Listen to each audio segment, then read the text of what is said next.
کبھی کبھی کچھ کہانیاں اتنی دردناک ہوتی ہیں کہ ان کا ذکر کرتے ہوئے بھی دل کانپ اٹھتا ہے۔ یہ کہانی ایک ایسی معصوم لڑکی کی قتل کی ہے کہ جس کے قتل نے نہ صرف پاکستان کو ہلایا بلکہ ہر ایک انسان کا دل کانپ اٹھا۔ دی بروٹل مرڈر آف نور مقدم۔ نور مقدم ایک ایمبیسیڈر کی بیٹی، ایک آزاد اور خود مختار لڑکی جس کو اس کے قریبی دوست نے ایک ایسے انداز میں موت دی جو انسانیت پر سوال اٹھاتا ہے۔ نور مقدم 27 سال کی جوان لڑکی، اسلام آباد کے ایلیٹ علاقے میں پلی بڑھی، بلکہ ایجوکیشن کے لیے فورن کنٹریز بھی گئی۔ ہر وقت مسکراتی رہتی، نیچر لیور تھی اور پیٹس کا شوق بھی رکھتی تھی، لیکن کون سوچ سکتا تھا کہ اس کی زندگی کا سفر اتنی بے رحمی سے ختم کیا جائے گا۔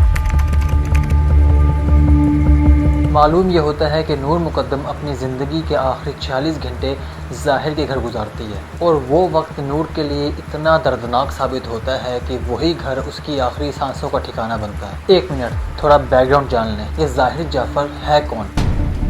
ظاہر جعفر ایک US پاکستانی سٹیزن تھا جو ایک ویلدی فیملی سے تعلق رکھتا تھا۔ نور کے والد شوکت مقدم ایک ڈپلومیٹ تھے جو پاکستان کے ایمبیسیڈر سرو کر چکے ہیں ساؤتھ کوریا اور قازقستان جیسے ملکوں کے لیے۔ ان دونوں فیملیز کے آپس میں کافی اچھے تعلقات تھے، تو یہ ثابت ہوتا ہے کہ نور اور ظاہر دونوں ایک اچھے دوست بھی تھے۔ ان کے اراؤنڈ بھی فرینڈز کا کافی بڑا گروپ تھا، لیکن یہ دونوں آپس میں کافی کلوز تھے اور اسی بہانے ان کی اکثر ملاقات ہوتی رہتی تھی۔ ظاہر تھیراپی ورکس نامی کمپنی میں کام کرتا تھا جو لوگوں کو سائیکولوجیکلی ٹریٹمنٹ پرووائڈ کرتے تھے۔ تو نور مقدم کے آخری 46 گھنٹے کس طرح گزرے جانتے ہیں اس سیکوینس میں۔ 7 جولائی 2021 کو ظاہر نیو یارک کے لیے ایک ون وے فلائٹ بک کرتا ہے جو اسکیجول ہوتی ہے 19 جولائی کی تاریخ کو۔ اب 18 جولائی کی دوپہر کو ظاہر ایک ٹیکسی بک کرتا ہے جو رات کو اس کو ایئرپورٹ چھوڑنے جائے گی، اور اس کے لیے اس کو 2000 روپے چارج کیے جانے تھے۔ اب رات کے 9:05 پر نور اپنے گھر پر موجود ہوتی ہے جو کہ موجود ہے اسلام آباد کے علاقے نیول انکریج میں۔ جب نور کو ظاہر کی کال آتی ہے اس کے کچھ ہی منٹوں بعد نور اپنے گھر سے روانہ ہوتی ہے ظاہر کے گھر کی طرف۔ اس کے بیچ نور ظاہر کو 2 دفعہ ٹیکسٹ کرتی ہے اپنی لوکیشن بتانے کے لیے کہ وہ عباس پلازا کے قریب پہنچ چکی ہے۔ ٹھیک رات 10 بجے نور ظاہر کے گھر پہنچ جاتی ہے، F7 اسلام آباد۔ انویسٹیگیشن ٹیم ہمیں یہ بتاتی ہے کہ اس دوران ظاہر اپنی ٹریول ایجنسی سے کئی بار رابطہ کر چکا ہے، اور ان کالز میں ظاہر اپنے ایجنٹ سے بار بار ایک ہی سوال پوچھتا ہے کہ جو اس نے ٹکٹ کروائی ہے اگر وہ اسے کینسل کرواتا ہے تو کیا اس کی ٹکٹ اسے ریفنڈ ہو جائے گی، جس پر اس کا ایجنٹ اس کو کہتا ہے کہ اگر وہ فلائٹ آگے کروانا چاہتا ہے تو اس کے لیے مزید پیسے لگیں گے۔ خیر اس سب سے ہمیں یہ پتہ چلتا ہے کہ ظاہر کو ایسی کیا ضرورت پڑی کہ 3 گھنٹے کے نوٹس پر وہ اپنی فلائٹ کینسل کروا دے۔ لیکن پھر یہاں پر ایک نئے کریکٹر کی انٹری ہوتی ہے، ٹیکسی اور ٹیکسی ڈرائیور کی۔ یہ وہی ٹیکسی ڈرائیور تھا جس نے رات کو ظاہر کو پک کرنے کے لیے آنا تھا اور پھر ایئرپورٹ لے کر جانا تھا۔ ٹھیک رات 11 بجے ٹیکسی ڈرائیور ظاہر کے گھر کے باہر پہنچ جاتا ہے۔ ڈرائیور ظاہر کو 2 دفعہ کال کرتا ہے، پہلی کال 11:15 پر اور دوسری کال 11:30 پر، اور دونوں کالز کے جواب میں ظاہر اس کو مزید انتظار کرنے کے لیے کہتا ہے۔ بالآخر رات 12 بجے یہ ہوتا ہے کہ ظاہر اپنے ڈرائیور کو 1000 روپے کیش دے کر کہتا ہے کہ اب ایئرپورٹ جانے کی ضرورت نہیں ہے۔ پھر رات کو 1:30 بجے ظاہر کو دوبارہ سے ڈرائیور کی کال آتی ہے اور وہ کہتا ہے کہ اگر ابھی بھی وہ ایئرپورٹ جانا چاہے تو ڈرائیور اویلیبل ہے، اور ظاہر اس کے جواب میں کہتا ہے کہ وہ 2 بجے اس کے گھر کے باہر دوبارہ سے پہنچ جائے۔ 2:15 بجے ظاہر اپنے گھر سے باہر آتا ہے اور ساتھ میں نور مقدم بھی ہوتی ہے، لیکن یہاں پہ جب نور ظاہر کے ساتھ گھر سے باہر آتی ہے تو اس کے پیروں میں جوتیاں نہیں ہوتی، وہ ننگے پیر ہوتی ہے۔ وہ دونوں گاڑی میں بیٹھ جاتے ہیں اور ایئرپورٹ کی طرف چل پڑتے ہیں۔ 15 منٹ کے بعد ظاہر ڈرائیور سے کہتا ہے کہ گاڑی واپس گھماؤ اور گھر کی طرف چلو، کیونکہ اب بہت دیر ہو چکی ہے اور وہ ٹائم سے ایئرپورٹ نہیں پہنچ پائیں گے۔ اور اسی طرح ڈرائیور ان دونوں کو واپس ظاہر کے گھر چھوڑ دیتا ہے ٹھیک 2:35 پر۔ اور انویسٹیگیشن کے دوران ڈرائیور کا کہنا تھا کہ نور اس دوران بالکل ایک لفظ بھی نہیں بولی، جبکہ ظاہر مسلسل باتیں کرتا رہا۔ اگلی صبح تقریباً 4 بجے ظاہر اپنے ایجنٹ کو پھر سے کال کرتا ہے جو کہ ریسیو نہیں ہوتے۔ اب تقریباً 17 گھنٹے بعد اگلی رات 11 بجے جعفر ہاؤس میں کچھ مصیبتوں کی علامتیں نظر آنا شروع ہو جاتی ہیں جب نور کے پیرنٹس اس کو کچھ میسیجز کرتے ہیں۔ اب وہ رات آ چکی تھی جس رات نور مقدم کا قتل ہوتا ہے۔ نور کے والد شوکت مقدم اس کا حال چال پوچھنے کے لیے اس کو کئی میسیجز کرتے ہیں،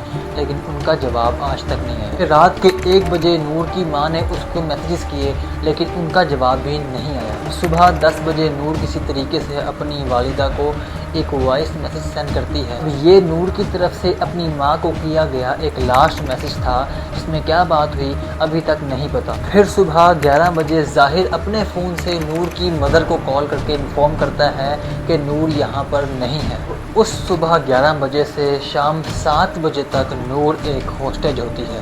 دوپہر 1:30 بجے ظاہر اپنے والد سے تقریباً آدھا گھنٹہ کال پہ بات کرتا ہے اور اس کے 1 گھنٹے بعد دوبارہ سے ایک اور کال کرتا ہے جو صرف 9 سیکنڈ کی ہوتی ہے۔ پھر شام 6:30 سے 7 بجے تک ظاہر اپنے والد سے 3 دفعہ اور بات کرتا ہے۔ شام 7:10 پر ریکارڈ کیا جاتا ہے کہ نور بالکنی سے چھلانگ مار کر گھر سے باہر نکلنے کی کوشش کرتی ہے، لیکن بدقسمتی سے مین گیٹ پر ظاہر کے گارڈز تعینات ہوتے ہیں جو نور کو روکنے میں ظاہر کی مدد کرتے ہوئے نظر آتے ہیں۔ اسی طرح پھر ظاہر نور کو گھسیٹتے ہوئے واپس اندر لے جاتا ہے اور یہ معلوم ہوتا ہے کہ بالکل اس سیکوینس کے بعد نور کا قتل کیا جاتا ہے، اور وہ بھی نہایت بے دردی سے۔ آٹوپسی رپورٹ سے معلوم ہوتا ہے کہ نور کے ساتھ جن کی گئی تھی اور ایک شارپ ویپن سے اس کی باڈی پر کئی بار سٹیپ کیا گیا۔ اس کی موت گلا گھٹنے کی وجہ سے ہوئی، اور صرف یہی نہیں، نور was found بیہیڈڈ۔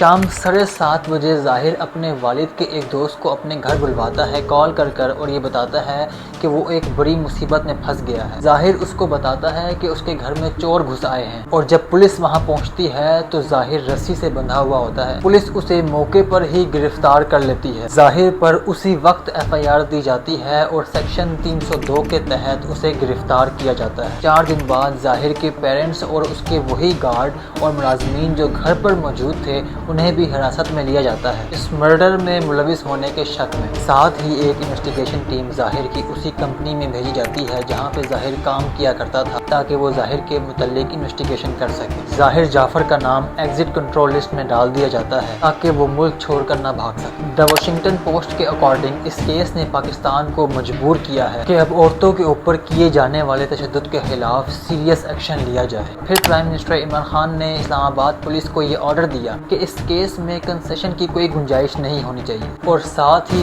Film and music industry نے ٹویٹر پر #جسٹس فار نور کی کمپین وائرل کی۔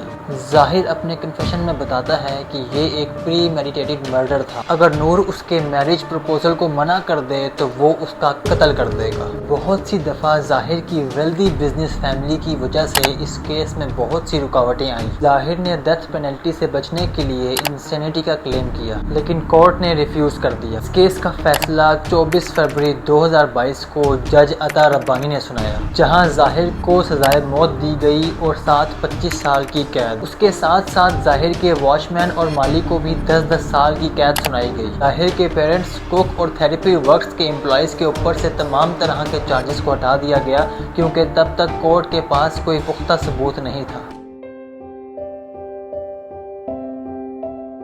ظاہر جعفر جیسے درندے آج بھی اس ملک میں موجود ہیں۔ ہمیں اپنے ارد گرد بلکہ اپنے دوستوں کے ارد گرد بھی کافی احتیاط سے رہنا پڑے گا تاکہ آج کے بعد اس طرح کا واقعہ دوبارہ سے نہ ہو پائے۔ نور مقدم کے قتل کی کہانی ہمیشہ یاد رہے گی۔ یہ کہانی صرف ایک قتل کی نہیں بلکہ ہر اس لڑکی کی آواز ہے جو انصاف چاہتی ہے۔ اگر آپ کو میری ویڈیو ٹھیک لگی ہو اور آپ چاہتے ہیں کہ اس طرح کے سچے واقعات لوگوں تک پہنچائے جائیں تو کمنٹس میں اپنی رائے ضرور دیجیے گا، ویڈیو کو لائک کیجیے گا اور چینل کو سبسکرائب کر دیں۔ خدا حافظ۔